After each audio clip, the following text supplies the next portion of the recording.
ఇది రాబోయే 4 to 5 ఇయర్స్లో, అంటే 4 నుంచి 5 సంవత్సరాల్లో మన ఇండియన్ ఇండస్ట్రీలో బాలీవుడ్ నుంచి ఇంకా మన సౌత్ ఇండస్ట్రీ నుంచి దాదాపుగా ఒక 20 సినిమాలు రాబోతున్నాయి. ఈ 20 సినిమాలు కూడా వరల్డ్ వైడ్ బాక్స్ ఆఫీస్ దగ్గర ఎన్ని కోట్ల బిజినెస్ చేయబోతున్నాయో తెలుసా? అక్షరాల 50,000 కోట్లకు పైగా బిజినెస్ చేయబోతున్నాయి. మరి ఆ సినిమాలు ఏంటి? ఆ సినిమాలో యావరేజ్గా ఎన్ని కోట్ల కలెక్షన్స్ వసూలు చేసే అవకాశం ఉంది? అండ్ బాలీవుడ్ నుంచి ఎన్ని సినిమాలు వస్తున్నాయి, మన తెలుగు నుంచి అంటే మన సౌత్ ఇండస్ట్రీ నుంచి ఎన్ని సినిమాలు వస్తున్నాయి అనే కంప్లీట్ డీటెయిల్స్ గురించి ఈ వీడియోలో మనం మాట్లాడుకుందాం. అంతకంటే ముందు నేను మీ గౌరవ్, వెల్కమ్ బ్యాక్ టు వచ్చిన యూనిక్ అప్డేట్స్. రెగ్యులర్గా ఇలాంటి ఇంట్రెస్టింగ్ వీడియోస్ కోసం, అలాగే బాక్స్ ఆఫీస్ కలెక్షన్ వీడియోస్ కోసం మరి యూనిక్ అప్డేట్ ఛానల్ సబ్స్క్రైబ్ చేసుకొని ఫాలో అవుతుండండి. కొత్త వాళ్ళైతే ఛానల్ సబ్స్క్రైబ్ చేసుకోండి, పాత వాళ్ళైతే వీడియోకి లైక్ కొట్టి వీడియోని కంటిన్యూ చేయండి. సో వీడియో మాక్సిమం ఎండ్ వరకు చూడండి, చాలా క్లారిటీగా అర్థమవుతుంది. సో ఏంటంటే దాదాపు ఒక 20-21 సినిమాలు వస్తున్నాయి. ఈ 20-21 సినిమాలు కూడా ఖచ్చితంగా వరల్డ్ వైడ్ బాక్స్ ఆఫీస్ దగ్గర ఈజీగా ఒక 50,000 కోట్ల టార్గెట్లో పెట్టుకొని రావడం జరుగుతుంది. మరి అలా వస్తున్న సినిమాలు మన సౌత్ ఇండస్ట్రీ నుంచి ఎన్ని సినిమాలు రావడం జరుగుతుంది, బాలీవుడ్ నుంచి ఎన్ని సినిమాలు రావడం జరుగుతుంది అనే విషయం గురించి మనం మాట్లాడుకుందాం. ముందుగా బాలీవుడ్ ఇండస్ట్రీ గురించి మాట్లాడుకుందాం. బాలీవుడ్ ఇండస్ట్రీ నుంచి దాదాపు ఒక 8-9 సినిమాలు రావడం జరుగుతుంది. మాక్సిమం వచ్చే అన్ని సినిమాలు కూడా మాక్సిమం 1000 కోట్ల టార్గెట్లకు పెట్టుకొని రావడం జరుగుతుంది. కాకపోతే ఇందులో కూడా ఒక భారీ సినిమా ఉంది. ఈ భారీ సినిమా ఏంటంటే ఏకంగా వరల్డ్ వైడ్ బాక్స్ ఆఫీస్ దగ్గర 10,000 కోట్ల టార్గెట్లకు పెట్టుకొని రావడం జరుగుతుంది. అదే Ramayana. So Ramayana part 1, part 2 ఈ రెండు సినిమాలు కూడా దాదాపుగా 4,000 నుంచి 5,000 మధ్య కోట్ల బడ్జెట్తో ఈ సినిమాలు రూపొందడం జరిగింది. ఇందులో సౌత్కి సంబంధించిన స్టార్స్ ఉన్నారు, ఇంకా నార్త్కి సంబంధించిన స్టార్స్ ఉన్నారు.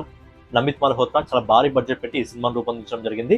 పాన్ వరల్డ్ వైజ్ గా ఈ సినిమా రిలీజ్ చేయడం జరుగుతుంది. సో ఏంటంటే ఈ పార్ట్ 1, పార్ట్ 2 కలిపి దాదాపుగా 10,000 కోట్ల టార్గెట్లకు పెట్టుకొని అయితే ఈ సినిమా బాక్స్ ఆఫీస్ దగ్గర రావడం జరుగుతుంది. మరి 10,000 కోట్లు వసూలు చేస్తుందా లేదా అంటే పక్కన పెడితే, కాకపోతే పాన్ వరల్డ్ గా ఈ సినిమా రూపొందడం జరుగుతుంది కాబట్టి ఈ సినిమా టార్గెట్ అయితే దాదాపుగా 5,000 కోట్ల బడ్జెట్ పెడుతున్నారు. కాబట్టి ఈ సినిమా క్లీన్ హిట్ అనుకోవాలంటే మినిమం ఒక 7,000 కోట్ల వరకు వసూలు చేయాల్సి వస్తుంది. కాబట్టి పార్ట్ 1 వచ్చిన తర్వాత పార్ట్ 2కి ఇంకా ఎక్స్పెక్టేషన్స్ ఎక్కువగా ఉంటాయి. కాబట్టి ఒక 10,000 కోట్ల అయితే ఈ సినిమా టార్గెట్లోకి పెట్టుకొని రావడం జరుగుతుంది. ఇక నెక్స్ట్ మళ్ళీ బాలీవుడ్ నుంచే షారుఖ్ ఖాన్ నటించిన కింగ్ మూవీ. సో ఇది డిసెంబర్లో రిలీజ్ అవుతుంది. ఈ సినిమా కూడా సిద్ధార్థ్ ఆనంద్ దర్శకత్వంలో రాబోతుంది. ఇంతకుముందు వీళ్ళిద్దరు కాంబినేషన్లో వచ్చిన పఠాన్ 1000 కోట్ల రూపాయలు అనుకోవడం జరిగింది. ఆ తర్వాత జవాన్ కూడా 1000 కోట్ల రూపాయలు అనుకోవడం జరిగింది షారుఖ్ ఖాన్ది. కాకపోతే మధ్యలో డంకీ సినిమా వచ్చింది. డంకీ 1000 కోట్ల వరకు చేరుకోలేకపోయినా మధ్యలో గ్యాప్ వచ్చింది. అండ్ ఇప్పుడు కింగ్ సినిమాతో మళ్ళీ 1000 కోట్ల అందుకోవడానికి షారుఖ్ ఖాన్ అయితే సిద్ధంగా ఉన్నాడు. సో ఈ సినిమా కూడా 1000 కోట్ల టార్గెట్లోకి పెట్టుకొని వస్తుంది. ఇక తర్వాత వచ్చేసి సల్మాన్ ఖాన్ దగ్గర నుంచి 2 మూవీస్ వస్తున్నాయి. ఒకటి మన తెలుగు దర్శకుడు వంశీ పైడిపల్లి దర్శకత్వంలో ఒక సినిమా రాబోతుంది. అలాగే మాతృభూమి, బ్యాటిల్ ఆఫ్ గల్వాన్, ఈ 2 సినిమాలు రాబోతున్నాయి. సో ఈ రెండు సినిమాల్లో ఏ సినిమా కూడా మాక్సిమం నాకు తెలిసినంత వరకు 1000 కోట్ల రూపాయలు అందుకోదు. బట్ ఏంటంటే ఈ 2 సినిమాలు కలిసి 1000 కోట్ల రూపాయల వరకు వెళ్ళే అవకాశం అయితే ఉంటుంది. సో ఈ 2 సినిమాల బిజినెస్ మాక్సిమం 1000 కోట్ల వరకు వచ్చే అవకాశం అయితే ఉంది. అండ్ సల్మాన్ ఖాన్ కి ఇప్పటివరకు ఆయన కెరియర్లో 1000 కోట్ల సినిమా ఇప్పటివరకు లేదు. బట్ ఈ 2 సినిమాలతో కూడా 1000 కోట్లు అందుకుంటాడని చెప్పి అనిపించట్లేదు. ఒకవేళ అందుకోగలిగితే ఎస్పీసీ వంశీ పైడిపల్లి దర్శకత్వంలో ఏదైతే రాబోతుందో అదే కొంచెం చాలా క్లారిటీగా తీయగలిగితే కానీ, అది ఆడియన్స్ ఆకట్టుకోగలిగితే అదేమన్నా వెళ్ళే అవకాశం అయితే ఉంది. లేదంటే ఈసారి కూడా కష్టమేని అనిపిస్తుంది. బట్ ఈ 2 సినిమాల బిజినెస్ అయితే 1000 కోట్ల వరకు వచ్చే అవకాశం ఉంది. ఇక తర్వాత ఈ సినిమా ఏకంగా 1000 కోట్లను కాదు 2,000 కోట్ల టార్గెట్లోకి పెట్టుకొని వస్తున్న సినిమా అదే రణ్వీర్ సింగ్. ఆల్రెడీ దురంధర్ పార్ట్ 1తో 1000 కోట్లు అందుకోవడం జరిగింది. దురంధర్ పార్ట్ 2 కూడా 1000 కోట్ల 2,000 కోట్ల వరకు వెళ్ళడం జరిగింది. 1,800 కోట్ల వరకు వెళ్ళడం జరిగింది. బట్ 200 కోట్లతో జస్ట్ మిస్ అయింది. అది కూడా మిస్ కాలేదు. ఒకవేళ గల్ఫ్ కంట్రీస్ లో ఆ సినిమా రిలీజ్ అయి ఉంటే ఈజీగా 2,000 కోట్లను కూడా సినిమా టచ్ చేసి ఇండియాలో ప్రజెంట్ ఆ సినిమా 2,000 కోట్లు అందుకున్న సినిమాగా రెండో సినిమాగా ఉండేది. బట్ రణ్వీర్ సింగ్ దగ్గర నుంచి వస్తున్న ఏదైతే ప్రళయ్, సో ఈ సినిమా పాన్ వరల్డ్ వైజ్ గా వస్తుంది. ఇది జాంబీ కాన్సెప్ట్ లో రాబోతుంది. కాబట్టి ఇలాంటి సినిమాలే హాలీవుడ్ ఆడియన్స్ ఎక్కువగా ఆదరిస్తారు. కాబట్టి సో ఏంటంటే ఈ సినిమాని పాన్ వరల్డ్ సినిమాగా రిలీజ్ చేయడం జరుగుతుంది. సో ఈ సినిమా మ్యాక్స్ టు మ్యాక్స్ ఏంటంటే 2,000 కోట్ల టార్గెట్లకు పెట్టుకొని అయితే వస్తుంది. ఇక నెక్స్ట్ మరో సినిమా 1000 కోట్ల టార్గెట్లోకి పెట్టుకొని వస్తున్న సినిమా ఏంటంటే రణబీర్ కపూర్ ఇంకా వికీ కౌశల్ ప్రధాన పాత్రలో నటిస్తున్న సినిమా ఏంటంటే లవ్ అండ్ వార్. ఈ సినిమాకి 1000 కోట్లు ఎక్స్పెక్ట్ చేయడానికి కారణం ఏంటంటే డైరెక్టర్ సంజయ్ లీలా బన్సాలి ఉండడం వల్ల. సో సంజయ్ లీలా బన్సాలి సినిమాలు ఏ విధంగా ఉంటాయో మనందరూ తెలిసిన విషయమే. కాబట్టి ఈ సినిమా కూడా బాక్స్ ఆఫీస్ దగ్గర ఈజీగా 1000 కోట్ల టార్గెట్లోకి పెట్టుకొని అయితే రావడం జరుగుతుంది. ఆ తర్వాత వచ్చేసి దృశ్యం 3. సో దృశ్యం 3 సినిమా కూడా ఇప్పుడు ఇదే ఇయర్ లో రిలీజ్ ఉంది అనుకుంటా. ఈ సినిమా కూడా ఏంటంటే దృశ్యంకి మంచి ఫ్యాన్ ఫాలోయింగ్ ఉంది నార్త్ మార్కెట్ లో. సో ఏంటంటే ఈ సినిమా కానీ ఆకట్టుకోగలిగితే ఈ సినిమా ఈజీగా ఒక 800 నుంచి 1000 కోట్ల వరకు అయితే వెళ్ళగలదు, అది కన్ఫర్మ్. ఇక నెక్స్ట్ ఈ దారిలో వస్తున్న ఇంకో సినిమా ఏంటంటే హృతిక్ రోషన్ ప్రధాన పాత్రలో నటిస్తున్న క్రిష్ 4. ఇప్పటి వరకు అయితే ఈ సినిమా ఇంకా పట్టాలు ఎక్కలేదు. బట్ ఒకవేళ సినిమా పట్టాలు ఎక్కితే బాక్స్ ఆఫీస్ దగ్గర ఈ సినిమా కూడా ఈజీగా 1000 కోట్ల టార్గెట్లో పెట్టుకొని రావడం జరుగుతుంది. బట్ సినిమా అయితే ఇంకా పట్టాలు ఎక్కలేదు, ఎందుకంటే ఈ సినిమా బడ్జెట్ చాలా భారీగా ఉండబోతుంది అని చెప్పి అంటున్నారు. మరి బాలీవుడ్ హీరోలు నమ్మి దాదాపుగా 500 నుంచి 600 కోట్ల బడ్జెట్ పెట్టాలంటే ఈ రోజులలో ప్రొడ్యూసర్స్ కొద్దిగా నమ్మే స్టేజ్లో లేరు. కాబట్టి మరి ఈ సినిమా ఇప్పుడు పట్టాలు ఎక్కుతుందా లేదా అనేది తెలియదు. ఒకవేళ పట్టాలు ఎక్కితే మాత్రం ఈ సినిమా ఈజీగా 1000 కోట్ల టార్గెట్లో పెట్టుకొని అయితే రావడం జరుగుతుంది. ఇక ఫైనల్గా ఈ సినిమా అయితే ఇంకా 1000 కోట్లు కాదు 2000 కోట్ల టార్గెట్లో పెట్టుకొని రావడం జరుగుతుంది. అదే మన సందీప్ రెడ్డి వంగ ఇంకా రణబీర్ కపూర్ కాంబినేషన్లో రాబోతున్న Animal park. Already Animal cinema అది ఏ రేటెడ్ మూవీ అయినప్పటికీ కూడా దాదాపుగా 900 కోట్ల రూపాయలు వసూలు చేయడం జరిగింది. సో ఇప్పుడు ఎనిమల్ పార్క్ ఖచ్చితంగా 2000 కోట్ల రూపాయలని టార్గెట్లో పెట్టుకుని రావడం జరుగుతుంది. ఎందుకంటే అంతకుముందే ఆల్రెడీ స్పిరిట్ సినిమా రిలీజ్ అవుతుంది కాబట్టి దాని హైప్ వల్ల ఈ సినిమాకి ఇంకా హైప్ రావడం జరుగుతుంది. ఎందుకంటే అక్కడ డైరెక్టర్ సందీప్ రెడ్డి వంగ ఉండడం వల్ల, అలాగే రణబీర్ కపూర్ ఆల్రెడీ రామాయణ తీస్తున్నాడు, దానికంటే ముందు లవ్ అండ్ వార్ వస్తుంది.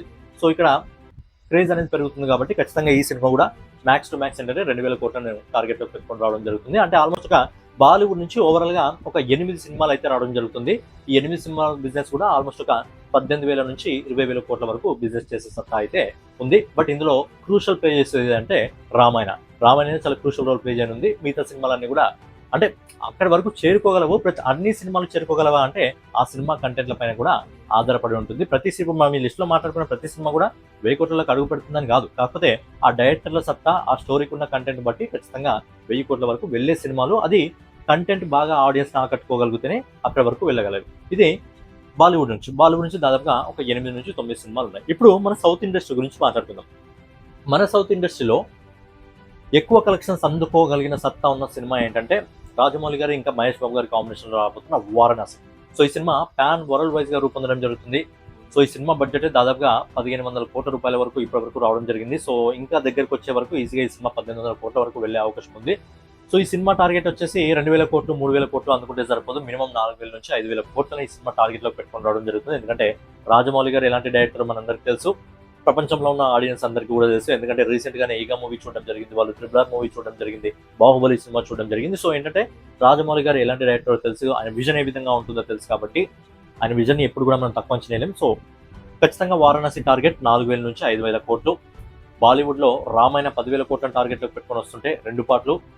మన సౌత్ నుంచి మెయిన్ గా వారణాసి సినిమా మినిమం 4000 నుంచి 5000 కోట్ల టార్గెట్ లో పెట్టుకొని రావడం జరుగుతుంది.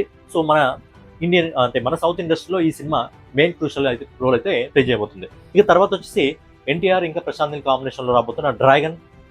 ఈ సినిమా కూడా మాక్సిమం 1000 కోట్ల టార్గెట్ లో కాదు, ఏకంగా 2000 కోట్ల టార్గెట్ లో పెట్టుకుని రావడం జరుగుతుంది. ఎందుకంటే ఇది కూడా పాన్ వరల్డ్ స్థాయిలో అలాంటి కంటెంట్ తో రాబోతున్నారు కాబట్టి ఈ సినిమా కూడా మీద ఎక్స్పెక్టేషన్స్ ఎక్కువగా ఉన్నాయి. దాంతోపాటు ఈ సినిమా కూడా మాక్సిమం 2 పార్ట్లో వచ్చే అవకాశం ఉంటుంది కాబట్టి సినిమా ఈజీగా ఈ సినిమా టార్గెట్ 1000 కోట్లు కాదు, ఏకంగా 2000 కోట్లు. సో అక్కడ వరకు వెళ్ళగలదా లేదా అంటే కంటెంట్ బయటకు వస్తున్న కొద్దీ మనకి ఇంకా అర్థమవుతుంది. బట్ టార్గెట్ అయితే 2000 కోట్లే. ఇక నెక్స్ట్ వచ్చి రాకా. మన ఐకన్ స్టార్ అల్లు అర్జున్ ఇంకా అట్లీ కాంబినేషన్ రాబోతున్న రాకా. ఈ సినిమా బడ్జెట్ వచ్చి దాదాపుగా 1000 కోట్ల రూపాయలు. సో 1000 కోట్ల రూపాయలతో తీసిన సినిమా 1000 కోట్ల రూపాయలు కలెక్ట్ చేస్తే సరిపోదు. ఈ సినిమా కూడా పాన్ వరల్డ్ స్థాయిలో రూపొందడం జరుగుతుంది. పాన్ వరల్డ్ వైజ్ గా ఈ సినిమాను కూడా రిలీజ్ చేయబోతున్నారు. సో ఈ సినిమా టార్గెట్ కూడా మాక్సిమం 2000 కోట్లు. మరి 2000 కోట్ల అందుకుంటుందా, అంతకు మించి వెళ్తుందా? ఎందుకంటే సైన్స్ ఫిక్షన్ లాగా రావడం జరుగుతుంది. చాలా మంది దిగ్గజ హాలీవుడ్ సంస్థలు ఈ సినిమాకి పనిచేయడం జరుగుతుంది కాబట్టి ఖచ్చితంగా ఈ సినిమా టార్గెట్ కూడా 2000 కోట్లు. ఇక తర్వాత వస్తున్న cinema spirit. So spirit target ఈజీగా 1500 కోట్లు. ఎందుకంటే సందీప్ రెడ్డి వంగ ఎలాంటి డైరెక్టరో మనందరికీ తెలుసు. అలాగే మన ప్రభాస్ గారు dinosaur pan India #1 super star, biggest hero. So ఏంటంటే ఖచ్చితంగా ఈ సినిమా 1500 కోట్లు టార్గెట్. బట్ 1500 కోట్లు దాటి ఇంకా ముందుకెళ్తుందేమో అని అనిపిస్తుంది. ఎందుకంటే సందీప్ రెడ్డి వంగ రైటింగ్ స్టైల్ ఏ విధంగా ఉంటుందో మనం కబీర్ సింగ్ చూడడం జరిగింది, అర్జున్ రెడ్డి చూడడం జరిగింది, ఎనిమల్ చూడడం జరిగింది. కాబట్టి ఖచ్చితంగా ఈ సినిమా టార్గెట్ 1500 కోట్లకు పైగా ఉంటుంది. సో 2000 కోట్ల వరకు కూడా మనం చెప్పుకోవచ్చు. ఇక నెక్స్ట్ వచ్చి సుకుమార్ గారు ఇంకా మన global star Ram Charan combination లో రాబోతున్న RC-17. సో ఈ సినిమా స్టోరీ పైన చాలా ఊహాగానాలు అయితే వస్తున్నాయి, డిఫరెంట్ రూమర్స్ వస్తున్నాయి. బట్ ఏంటంటే global star Ram Charan already triple R సినిమాతో 1000 కోట్ల క్లబ్ లోకి ఎంటర్ కావడం జరిగింది. అది ఇండివిజువల్ అంటే కాంబినేషన్ లో వచ్చినప్పటికీ కూడా ఆల్రెడీ 1000 కోట్లలోకి అడుగు పెట్టడం జరిగింది. దాంతోపాటు ఏంటంటే రీసెంట్ గా వచ్చిన పెద్ద కూడా 400 కోట్లకు పైగా వసూలు చేయడం జరిగింది. సో కంటెంట్ కానీ ప్రాపర్ గా ఇవ్వగలిగితే ఖచ్చితంగా ఈ సినిమా కూడా 1000 కోట్ల వరకు టార్గెట్ గా పెట్టుకొని అయితే రావడం జరుగుతుంది. సో 1000 కోట్ల వరకు వెళ్ళాలని చెప్పి మనం కూడా కోరుకుందాం. ఇక నెక్స్ట్ వచ్చి ఇదే ఇయర్ రిలీజ్ కాబోతున్న హను రాఘపూడి దర్శకత్వంలో మన డైనోసార్ ప్రభాస్ గారు నటిస్తున్న ఫౌజీ. సో ఈ సినిమా టార్గెట్ వచ్చేసి ఆల్మోస్ట్ 1500 కోట్లు. ఎందుకంటే ఫస్ట్ టైం ప్రభాస్ గారు ఈ సినిమాలో ఒక ఫౌజీగా నటించడం జరుగుతుంది, ఒక దేశానికి రక్షణగా ఉండే సైనికుడిగా నటించడం జరుగుతుంది. కాబట్టి ఈ సినిమా కూడా ఎక్స్పెక్టేషన్స్ బాగానే ఉన్నాయి. సో ఈ సినిమా టార్గెట్ కూడా మాక్సిమం 1500 కోట్లు. ఎందుకంటే ఈ సినిమా డిసెంబర్లో రిలీజ్ కావడం జరుగుతుంది. మాక్సిమం 1500 కోట్ల వరకు అయితే ఈ సినిమా వెళ్ళగలదు అని చెప్పి ఎక్స్పెక్టేషన్స్ అయితే ఉన్నాయి, బిజినెస్ చేయగలదు. ఇక నెక్స్ట్ వచ్చి మళ్ళీ ప్రభాస్ గారి దగ్గర నుంచే కల్కి 2. కల్కి పార్ట్ 1 నాగేశ్వర దర్శకత్వంలో రావడం జరిగింది. ఈ సినిమా కల్కి పార్ట్ 1 1000 కోట్ల వరకు వసూలు చేయడం జరిగింది. సో కల్కి పార్ట్ 2 మీద ఇంకా ఎక్స్పెక్టేషన్స్ ఎక్కువగా ఉన్నాయి కాబట్టి ఈ సినిమా టార్గెట్ ఆల్మోస్ట్ 2,000 కోట్లు అనుకోవచ్చు. ఎందుకంటే ఒక్కసారి మనకు ఒక సినిమా కానీ 2,000 కోట్లు అందుకుందా అప్పుడు ఆ ఫిగర్ అనేది మిగతా సినిమాలకు చిన్నగా అయిపోతుంది. ఇప్పుడు మొదటి రోజు పుష్ప 2 294 కోట్ల రూపాయలు అందుకోవడం జరిగింది. ఇప్పుడు రీసెంట్గా వచ్చే మన సినిమాలు 300 కోట్లు అందుకున్నాయా అప్పుడు ఆ 300 కోట్లు అనేది కూడా చాలా చిన్నగా అయిపోతుంది. సో అదనమాట. ఎందుకంటే కల్కి పార్ట్ 1 ఆల్రెడీ 1000 కోట్ల రూపాయలు అందుకోవడం జరిగింది కాబట్టి కల్కి పార్ట్ 2 1000 కోట్లు అనేది చాలా చిన్న విషయం. ఈ సినిమా టార్గెట్ ఏకంగా 2,000 కోట్ల రూపాయలు కాబట్టి మాక్సిమం అందుకునే అవకాశం అయితే ఖచ్చితంగా ఉంది. ఇక నెక్స్ట్ వచ్చి మళ్ళీ ప్రభాస్ గారి దగ్గర నుంచే సో ఆల్మోస్ట్ ఒక 4-5 సినిమాలు ప్రభాస్ గారి ఉన్నాయి. సలార్ 2 ఈ సినిమా మీద ఫ్యాన్స్ ఎంత ఎక్స్పెక్టేషన్స్ పెట్టుకున్నారో, ఏ విధమైన ఫ్యాన్ ఫాలోయింగ్ ఈ సినిమాకు ఉందో మనందరికీ తెలుసు. సినిమా రిలీజ్ అయినప్పుడు ఎంత నెగిటివిటీ నార్త్ మార్కెట్ నుంచి బాలీవుడ్కి సంబంధించి కొంతమంది పిఆర్ టీమ్ కానీ, యూట్యూబర్స్ కానీ, క్రిటిక్స్ కానీ ఏ విధంగా నెగిటివిటీ స్ప్రెడ్ చేసినప్పటికీ కూడా పార్ట్ 1 సినిమా 700 కోట్ల వరకు వెళ్ళడం జరిగింది. సో ఇప్పుడు చాలామంది ఆ సినిమా ఓటీటీలోకి వచ్చిన తర్వాత చాలామంది ఎవరైతే నెగిటివ్ రివ్యూస్ ఇవ్వడం జరిగిందో ఒక్కొక్కరిని ఉతికి ఆరేయడం జరిగింది. ఇలాంటి సినిమాకి మీరు నెగిటివ్ రివ్యూస్ ఇచ్చారని చెప్పి. సో పార్ట్ 2 ఖచ్చితంగా ఎలాంటి రివ్యూస్ ఇచ్చినా ఖచ్చితంగా ఈసారి ఆడియన్స్ వాళ్ళని నమ్మే స్థితిలో అయితే లేరు. ఖచ్చితంగా థియేటర్కి అయితే వెళ్ళడం జరుగుతుంది. సో ఈ సినిమా టార్గెట్ వచ్చేసి మాక్సిమం 1,500 కోట్లు ప్రశాంత్ నీల్ దర్శకత్వంలో ఈ సినిమా రావడం జరిగింది. ఇక నెక్స్ట్ వచ్చి ఈ సినిమా టార్గెట్ కూడా 2,000 కోట్లు. అదే మన ఐకాన్ స్టార్ అల్లు అర్జున్ ఇంకా సుకుమార్ కాంబినేషన్లో వచ్చిన రాబోతున్న పుష్ప 3. సో ఈ సినిమా టార్గెట్ కూడా 2,000 కోట్లు. ఎందుకంటే ఆల్రెడీ పుష్ప 1 300 కోట్ల పైగా వసూలు చేయడం జరిగింది. పుష్ప 2 వచ్చేసి 1,800 కోట్ల వరకు రావడం జరిగింది. ఇప్పుడు పుష్ప 3 టార్గెట్ ఏకంగా 2,000 కోట్ల పైనే. మరి ఈ సినిమా ఎప్పుడు వస్తుంది, ఎప్పుడు పట్టాలెక్కుతుంది అని తెలియదు. బట్ పుష్ప 3 వచ్చిన రోజు ఇండియన్ సినిమాలో ఉన్న చాలా రికార్డులు మాత్రం ఎగిరిపోవడం ఖాయం. ఇక నెక్స్ట్ వచ్చి KGF 3 ఎస్ దగ్గర నుంచి వస్తున్న KGF 3. సో KGF 1 దాదాపు ఈ సినిమా కూడా 300 కోట్ల వరకు వసూలు చేయడం జరిగింది. KGF 2 1,200 కోట్ల వరకు వసూలు చేయడం జరిగింది. ప్రశాంత్ నీల్ కాంబినేషన్లో ఈ సినిమా రావడం జరిగింది. సో KGF 3 కోసం కూడా ఫ్యాన్స్ చాలా బాగా అంటే ఎక్కువగా ఎదురు చూడడం జరుగుతుంది. సో ఈ సినిమా టార్గెట్ కూడా మాక్సిమం 2,000 కోట్లు అనుకోవచ్చు. అక్కడ పుష్ప 3 కానీ 2,000 కోట్లే, ఇక్కడ KGF 3 కూడా 2,000 కోట్లే. ఈ రెండు సినిమాలు కూడా 2,000 కోట్ల టార్గెట్లో పెట్టుకుని రావడం జరుగుతుంది. ఇక నెక్స్ట్ వచ్చి ఇదే మంత్ రాబోతున్న మళ్ళీ యష్ ఇంకా గీతు మోహన్ దాస్ దర్శకత్వంలో వస్తున్న pan world movie toxic. So toxic cinema target ఈజీగా 2,000 కోట్లు. ఎందుకంటే ఇది పాన్ వరల్డ్ స్థాయిలో రూపొందుతుంది సినిమా కాబట్టి, పాన్ వరల్డ్ వైజ్గా ఈ సినిమాని విడుదల చేస్తున్నారు కాబట్టి, ఇంగ్లీష్ వర్షన్లో కూడా రిలీజ్ చేస్తున్నారు కాబట్టి ఈ సినిమా టార్గెట్ అయితే 2,000 కోట్లు. సో ఏంటంటే చెప్తున్నాను కదా, ఒక్కసారి ఒక సినిమా కానీ ఇంకొక 2 సినిమాలు కానీ 2,000 కోట్ల క్లబ్లోకి చేరాయా తర్వాత మిగతా సినిమాలు అన్నట్టు ఈ 2,000 కోట్ల ఫిగర్ అనేది చాలా చిన్నగా అనిపిస్తుంది. ఒకప్పుడు 100 కోట్లు అందుకోవడం చాలా కష్టంగా ఉండేది. తర్వాత 100 కోట్లు దాటింది. 500 కోట్లు అనుకున్నారు, 500 కోట్లు దాటింది. తర్వాత 1000 కోట్లు అనుకున్నారు, 1000 కోట్లను కూడా దాటింది. 1,500 కోట్లను దాటి ఇప్పుడు 1,800 కోట్ల వరకు 3 సినిమాలు రావడం జరిగింది. సో 2,000 కోట్ల వరకు ఒక సినిమా వెళ్ళడం జరిగింది, దంగల్ సినిమా వెళ్ళడం జరిగింది. బట్ దాని కలెక్షన్స్ ఎక్కువగా మనకు చైనా మార్కెట్ నుంచి రావడం జరిగింది. అది కూడా కొన్ని ఫేక్ రిపోర్ట్స్ అని అప్పుడప్పుడు చెప్తుంటారు. బట్ ఏమైనా ప్రతిదీ కూడా సాధ్యమే. 2,000 కోట్లు మనం అనుకుంటాం, 2,000 కోట్ల వరకు ఈ సినిమాలు వెళ్ళగలవా అని చెప్పి. ఒక్కసారి ఒక సినిమా కానీ 2,000 కోట్ల అందుకుందా తర్వాత మిగతా సినిమాలు అన్నట్టు కూడా ఆ టార్గెట్ అనేది చిన్నగా అనిపించడం జరుగుతుంది. సో ఏంటంటే టాక్సిక్ టార్గెట్ కూడా 2,000 కోట్లు. ఇక నెక్స్ట్ వచ్చి తమిళ మార్కెట్ నుంచి జైలర్ 2 రజనీకాంత్ గారు. సో ఏంటంటే తమిళ మార్కెట్లో ఇప్పటివరకు ఒక 1000 కోట్ల సినిమా కూడా లేదు.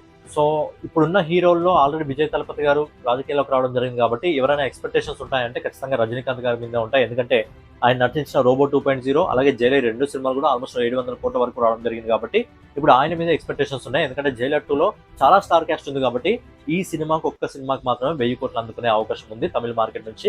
ఒకవేళ రజనీకాంత్ గారు కానీ ఈ జైలర్ 2 సినిమాతో 1000 కోట్లు అందుకోకపోతే మరి ఫ్యూచర్లో ఏ హీరో 1000 కోట్లు అందుకుంటాడు తమిళ ఇండస్ట్రీ అనేది చెప్పడం కష్టం. బట్ జైలర్ 2కి మాత్రం ఒక అవకాశం అయితే ఉంది. ఇక ఈ లిస్ట్లో ఇంకో సినిమా నెక్స్ట్ మంత్ రాబోతున్న సినిమా ఏంటంటే మన నేచురల్ స్టార్ నాని ఇంకా శ్రీకాంత్ వద్దెల దర్శకత్వంలో రాబోతున్న ప్యారడైజ్. ఈ సినిమా 1000 కోట్ల వరకు వెళ్తుందా లేదా అని పక్కన పెడితే సినిమా కంటెంట్ కానీ ఆకట్టుకోగలిగితే ఖచ్చితంగా ఈ సినిమా 500 నుంచి 800 కోట్ల వరకు వెళ్తుంది. నార్త్ ఆడియన్స్ కానీ బాగా ఆకట్టుకున్నట్టయితే సినిమా ఈజీగా 1000 కోట్ల వరకు వెళ్తుంది. మనందరికీ తెలుసు నాని గారికి ఇప్పటివరకు 500 కోట్ల సినిమా కూడా లేదు. మాకు కానీ ఫుల్ పాజిటివ్ టాక్ వచ్చిందా ఖచ్చితంగా ఈ సినిమా కూడా 1000 కోట్ల వరకు వెళ్ళగలదు, వెళ్ళాలని చెప్పి మనం కూడా కోరుకుందాం. సో ఓవరాల్గా ఇవ్వనమాట దాదాపుగా ఒక 20 నుంచి 21 సినిమాలు ప్రతి సినిమా కూడా ఆల్మోస్ట్ 1000 కోట్ల రూపాయల టార్గెట్లో పెట్టుకొని రావడం జరుగుతుంది. అండ్ ప్రతి సినిమా కూడా 1000 కోట్ల రూపాయల టార్గెట్ పెట్టుకొని రావడం జరుగుతుంది. బట్ ఏ సినిమా 1000 కోట్లు అందుకుంటుంది అనేది ఆ సినిమా కంటెంట్ పైన ఆడియన్స్ ఏ విధంగా ఆ సినిమాని స్వీకరిస్తాడో, ఆడియన్స్ కానీ ఆ సినిమా కంటెంట్ నచ్చితే ఖచ్చితంగా ఆ సినిమా 1000 కోట్ల వరకు వెళ్ళగలుగుతుంది. ఫ్యాన్స్ ఖచ్చితంగా బ్రహ్మరథం పడతారు. ఎందుకంటే చిన్న చిన్న సినిమాలు 15 కోట్లు 20 కోట్లు 30 కోట్లు 40 కోట్లతో తీసిన సినిమాలు కూడా 400 కోట్ల వరకు వచ్చిన రోజులు ఉన్నాయి. కాంతార కానివ్వండి, హనుమాన్ కానివ్వండి, కార్తికేయ 2 కానివ్వండి, చిన్న చిన్న సినిమాలు చాలా పెద్ద హిట్లు అందుకోవడం జరిగింది. సో ఈ సినిమాలు కూడా ప్రతి సినిమా ఆల్మోస్ట్ 1000 కోట్ల టార్గెట్లో పెట్టుకొని రావడం జరుగుతుంది. దాదాపుగా 21 సినిమాలు ఈ సినిమాలన్నీ కూడా దాదాపుగా 50,000 కోట్ల రూపాయలని టార్గెట్లో పెట్టుకొని రావడం జరుగుతుంది. సో ఇందులో ఈ 20 సినిమాల్లో మినిమం 10 సినిమాలు అయితే ఈజీగా 1000 కోట్లను అందుకునే సినిమాలే. అంతకు మించి ఇంకా ఎంతవరకు వెళ్తాయనే చూడాలి. మరి ఈ అన్ని సినిమాల్లో మీరు ఎక్కువగా ఏ సినిమా కోసం వెయిట్ చేస్తున్నారు అనేది మీ ఒపీనియన్ ఖచ్చితంగా కామెంట్ రూపంలో తెలియజేయండి. ఫైనల్గా ఏదైనా వీడియో మీకు నచ్చినట్లయితే ఖచ్చితంగా లైక్ చేసి, కామెంట్ చేసి, సబ్స్క్రైబ్ చేసుకొని మన యూనిక్ అప్డేట్స్ ఛానల్ ఫాలో అవుతుండండి. నెక్స్ట్ వీడియోలో మళ్ళీ కలుసుకుందాం. జై హింద్, జై భారత్, నమస్తే.